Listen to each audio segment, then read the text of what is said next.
अगर आपका कोई सामान खो जाता है तो 10 खोया पाया केंद्रों की स्थापना की गई है। सेक्टर 4। दोस्तों, अगर आपसे कोई ये कहे कि आपके घर में एक ऐसा त्योहार आने वाला है जिसे आपके पूर्वजों ने 144 साल पहले बनाया था, 144 साल पहले, आपको कैसा लगेगा? मैं फिर से बोलूंगा, अगर आपको ये पता चले कि एक त्योहार ऐसा आने वाला है जो आपके घर में बहुत सारा पैसा लेकर के आएगा, और ये मैं मिथोलॉजी की बात नहीं कर रहा हूं, बहुत प्रैक्टिकल बात करूंगा, तो आपको कैसा लगेगा? मैं फिर से आपको कहूंगा कि आपके शहर में एक ऐसा त्योहार आने वाला है जिसमें 40 करोड़ लोग इकट्ठा होकर के उस त्योहार को मनाएंगे, तब आपको कैसा लगेगा? जी हां, मैं बात कर रहा हूं महाकुंभ के बारे में, जो 144 साल के बाद मनाया जाने वाला है। इसकी स्टोरी क्या है, इसमें क्या क्या ऊंच नीच है, इसके पीछे कितने ग्रुप्स लगे हुए हैं, कितना फंड एलोकेट किया गया है, कितना रेवेन्यू जनरेट होने वाला है, और इससे क्या क्या फायदा होगा पूरे जीडीपी को, और इसके क्या क्या नुकसान हो सकते हैं, और इसमें कैसी सतर्कता बरतनी चाहिए, इन सभी चीजों के बारे में विस्तार से बात करेंगे हम इस वीडियो में।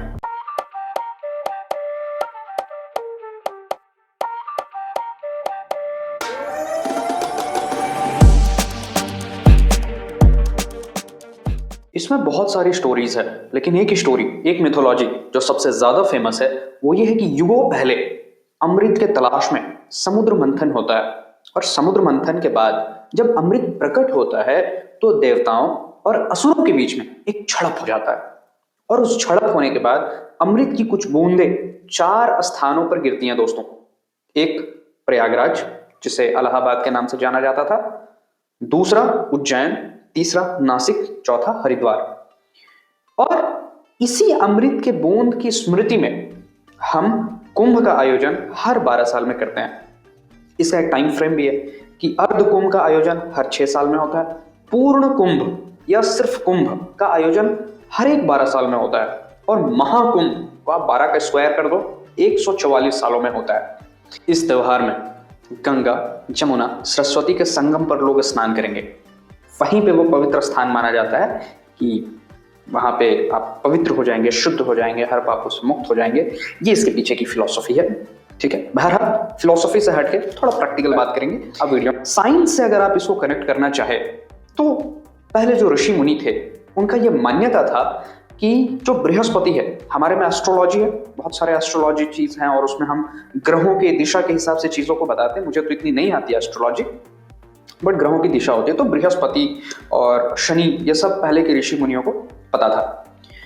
तो अगर हम इसको साइंस से कनेक्ट करना चाहे तो एक ग्रह जो सबसे ज्यादा हमें उल्का पिंडों से बचाया है तो वो है जुपिटर। उल्का पिंड के पृथ्वी में आने से ही, एस्ट्रॉइड जिसको इंग्लिश में कहते हैं, उसके आने से ही यहाँ पे डायनासोर का जो साम्राज्य था वो खत्म हुआ था। एस्ट्रॉइड कह लो या मेटियोर्स कह लो, ओके। तो इससे सबसे ज्यादा हमें जो सेव करता है वो है जुपिटर, क्योंकि जुपिटर दूर से, उसकी ग्रेविटी इतनी ज्यादा है कि वो दूर से ही उन एस्ट्रॉइड्स को खींच लेता है, राइट। और जुपिटर अपना एक रिवॉल्यूशन सन के चारों तरफ 12 साल में कंप्लीट करता है। तो ऋषि मुनियों के हिसाब से उस वक्त, आज से 5000 6000 साल पहले जब चीजें स्टैब्लिश हो रही थी, तो उस समय उन लोगों ने सोचा कि ये बृहस्पति जो बचाता है हमें, तो 12 साल में क्यों ना हमें कुंभ का आयोजन कर दे, to be thankful to Jupiter. अब हिंदू मिथोलॉजी में क्या है ना, हर एक चीज को भगवान मान लेते हैं, जो भी चीजें अच्छी हैं वो भगवान का एक स्वरूप है। तो जुपिटर, बृहस्पति, भगवान का ही एक स्वरूप हो गया जो हमें बचाता है। तो उसी बचाने को, उसी चीज को सेलिब्रेट करने के लिए हर एक 12 साल में हम कुंभ का आयोजन करते हैं। अब दोस्तों, मैं इतना रिलीजियस हूं नहीं, तो आप पूछेंगे भाई रिलीजियस हो नहीं तो फिर इन चीजों को कैसे वीडियो बना रहे हो? तो मैं एक चीज आपको बताना चाहूंगा कि ये एक ऐसा फेस्टिवल है जो हमारे जीडीपी पे डायरेक्टली 1% का कंट्रीब्यूशन देने वाला है। 1% of GDP is equal to approximately 2 lakh crore rupees. आप पूछेंगे ये कैसे हो रहा है? तो दोस्तों, तकरीबन 40 करोड़ पर्यटक आने वाले हैं। आखिरी बार जब ये हुआ था 12 साल पहले, उस वक्त पे 12 करोड़ पर्यटक आए थे। इस बार 40 करोड़ आने वाले हैं। 40 करोड़ पर्यटक तकरीबन 5000 पर हेड भी खर्च करते हैं, तो आप कैलकुलेट कर लो, 2 लाख करोड़। ये एस्टिमेटेड है, ठीक है, इसमें हो रहा है। अब इसमें बहुत सारे लोग अपोज भी कर रहे हैं, सपोर्ट भी कर रहे हैं, मैं उसमें नहीं जाऊंगा, थोड़ा सा प्रैक्टिकल बात करते हैं इस पे, तो it will contribute around 1% of GDP, that is equal to 2 lakh crore of rupees.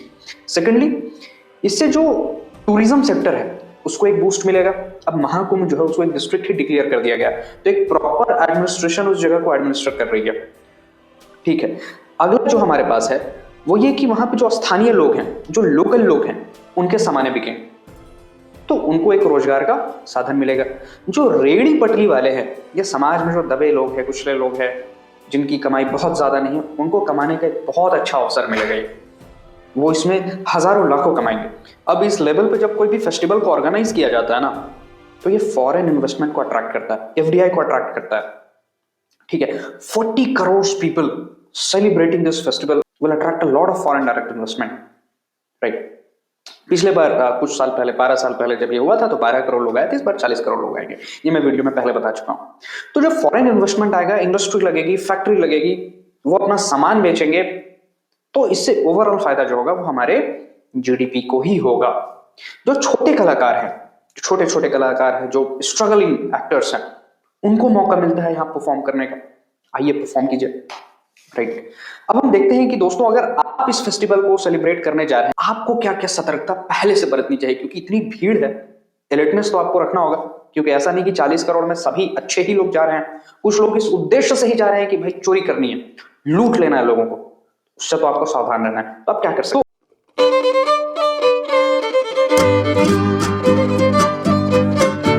Alertness वाली जो पहली चीज है वो ये है कि आप एक अच्छा से प्लानिंग कर लो। प्लानिंग करो, वहां एकोमोडेशन का प्लानिंग करो, ट्रैवलिंग का प्लानिंग कर लो, राइट। दूसरी चीज जो ये है, आप जब वहां पे पहुंचे तो ऐसा नहीं कि कुछ भी खा ले, ऐसा इतनी भीड़ है आपको स्वच्छ खाना नहीं मिलेगा। ठीक है, तो आप कोशिश करें कि अच्छे जगह पर, साफ सुथरा जगह पर जाकर के खाएं, और सबसे अच्छा तो यही होगा कि अपने साथ कुछ ऐसा साजो सामान ले जाएं कि वहां पे आप बना लें। अकोमोडेशन भी वैसे ही करना। तीसरी चीज, अपने बच्चों का बहुत ख्याल रखना दोस्तों, क्योंकि बच्चे ऐसे भीड़ भाड़ वाले जगह से सबसे ज्यादा गायब होते हैं। तो अगर आपके पास छोटे बच्चे हैं, बहुत ज्यादा ख्याल रखना उसका। मैंने एक वीडियो बनाई है एब्डक्शन एंड किडनैपिंग पे, आप देखना उस वीडियो को। हर एक साल कितने बच्चे गायब होते हैं, मैंने विस्तार से बताया उस पर।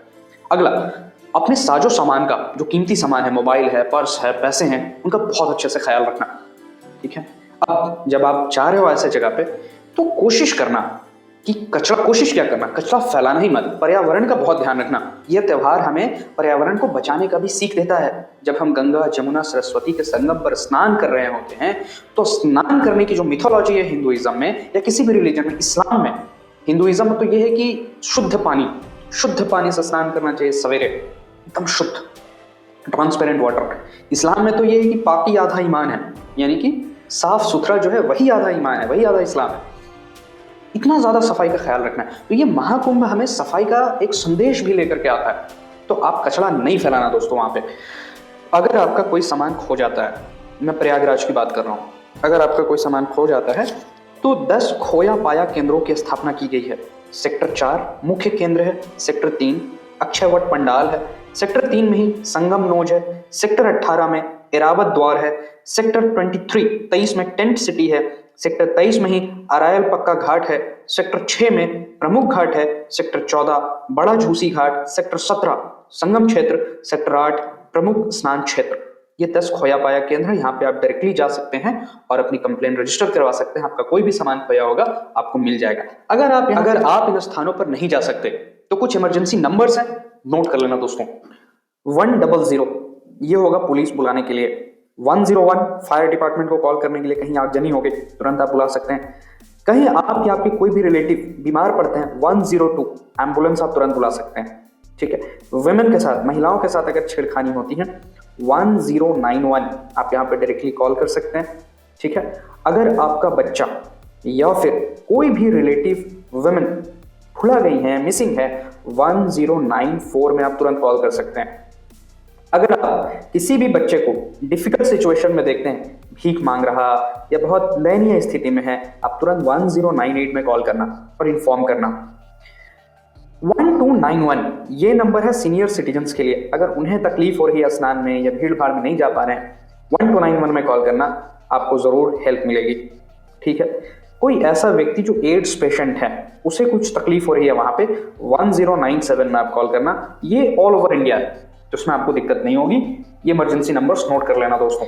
इस लेवल का एक त्योहार जहां पे हो रहा है, जहां पे इतने करोड़ों लोग आने वाले हैं और फिर वो एक ही जगह में डुबकी भी लगाने वाले हैं, तो बहुत ध्यान रखना कि पानी आपके अंदर ना जाए, क्योंकि इतने सारे लोग यहाँ पे डिजीज आउटब्रेक का बहुत ज्यादा खतरा होता है दोस्तों, और एचएमपीवी ऑलरेडी इंडिया में आ चुका है, तो इसका बहुत ध्यान रखना। ठीक है। दूसरी चीज पॉल्यूशन, पानी में पॉल्यूशन भी हो सकता है, उन चीजों से परहेज करना। तीसरी चीज भगदड़, भगदड़ से बहुत ज्यादा ख्याल रखना अपना, भगदड़ मच सकता है। जहां भी ऐसी चीजें नोटिस हो आप तुरंत साइड हट जाना एंड कॉल 100। पुलिस आएगी, एडमिनिस्ट्रेशन आएगी, संभाल लेगी। ठीक है। आशा करता हूं यह त्योहार यूनिटी इन डाइवर्सिटी को प्रमोट करेगा, आपसी भाईचारा, एकता का संदेश लेकर के आएगा। धर्म, जाति, इन सब से ऊपर उठ करके यह त्योहार दो इंसानों को मिलाने का काम करेगा। And I'll tell you, everybody is allowed to participate in this festival. Wherever you are, whatsoever belief you follow, आप उसमें पार्टिसिपेट कर सकते हैं। एंड आई होप कि जितने भी नफरत फैलाने वाले लोग हैं उनके पास भी ये संदेश जाए, और अगर इस त्योहार के बाद भी वो नफरत ही फैला रहे हैं तो आप समझना दोस्तों नौटंकी कर रहे हैं, नौटंकी कर रहे हैं, कुछ उनका सेल्फ मोटिव है, उन पर ध्यान ही मत देना। राइट।